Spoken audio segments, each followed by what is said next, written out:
Welcome to Aristotle, where ancient wisdom meets modern struggles. Today we dive deep into a silent epidemic plaguing millions: porn addiction. But this won't be just another motivational talk. We're going to approach this through the lens of Aristotle's philosophy, powered by the breadth of polymathic insight, drawing from ethics, biology, psychology, and human purpose. Because to truly overcome something, we must understand it, not just escape it. Let's begin. Part 1. Understanding porn addiction. 045. Before we seek solutions, let's understand the nature of the problem. Porn addiction is not just about sex. It's about pleasure divorced from purpose, about the dopamine chase, instant gratification with no growth. Aristotle, over 2,300 years ago, warned us of this. In his Nicomachean Ethics, he said, "The good for man is an activity of the soul in accordance with virtue and a complete life." Pornography hijacks this. It creates pleasure without action, satisfaction without love, release without connection. This is the opposite of virtue. It's what Aristotle would call akrasia, the state of knowing what is right but doing what is wrong because of weakness of will. We are not just facing lust, we are facing disintegration of self-mastery. Part 2, the biology of vice, 230.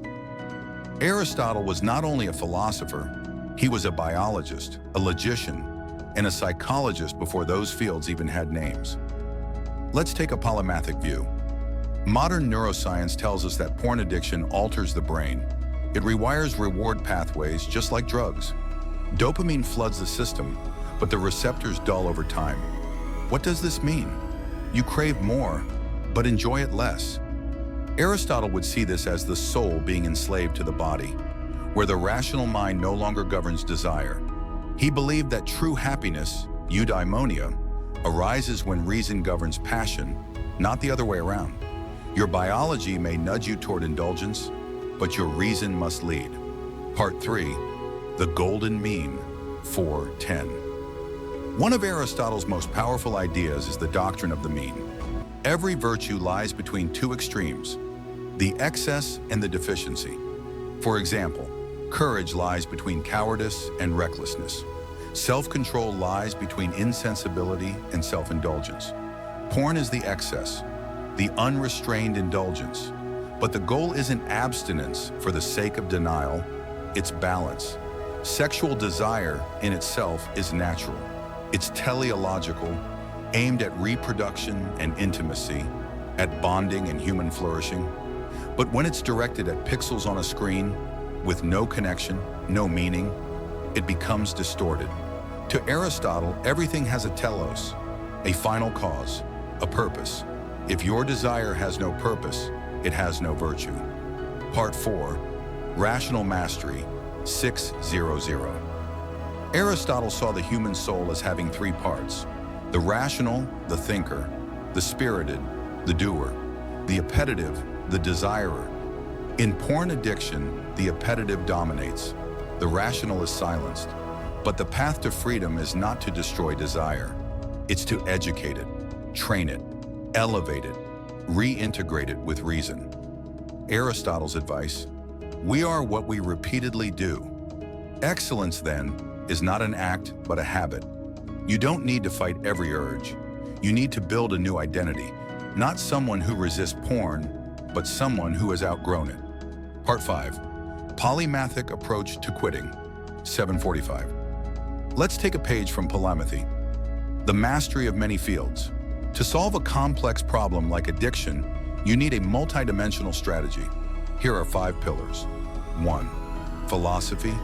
The inner compass. Adopt Aristotle's virtues: temperance, moderation in pleasure, fortitude, strength in discomfort, practical wisdom, phronesis, knowing when and how to act. Ask yourself daily, is this leading me toward my highest self? 2. Psychology. Know thyself. Track your urges, understand your triggers. Is it boredom, loneliness, stress? Freud said we repress pain through pleasure. Aristotle would say, heal the pain with virtue and purpose, not escape. 3. Biology, Rewire your brain, practice dopamine detox, exercise regularly, sleep well, eat clean. Why? Because virtue needs energy. Your brain can't make rational decisions if it's chemically hijacked. 4. Technology, use tools. Wisely, Aristotle said we become virtuous by doing virtuous acts. So take action, install porn blockers, set screen time limits, use apps like brain.fm to focus, not escape. Don't fight your phone, retrain it to serve you. 5. Community, no one is virtuous alone. Aristotle believed that friendship was one of the highest goods, not just for pleasure, but for mutual growth. Find people who lift you. Join communities focused on improvement. Speak openly. Shame thrives in silence. Part 6. Porn and the death of potential. Here's the hard truth. Every time you indulge in porn, you pay a hidden cost. Your potential, your time, your energy, your ambition. You could be learning a skill, reading great works, training your body, building your business, loving a real person.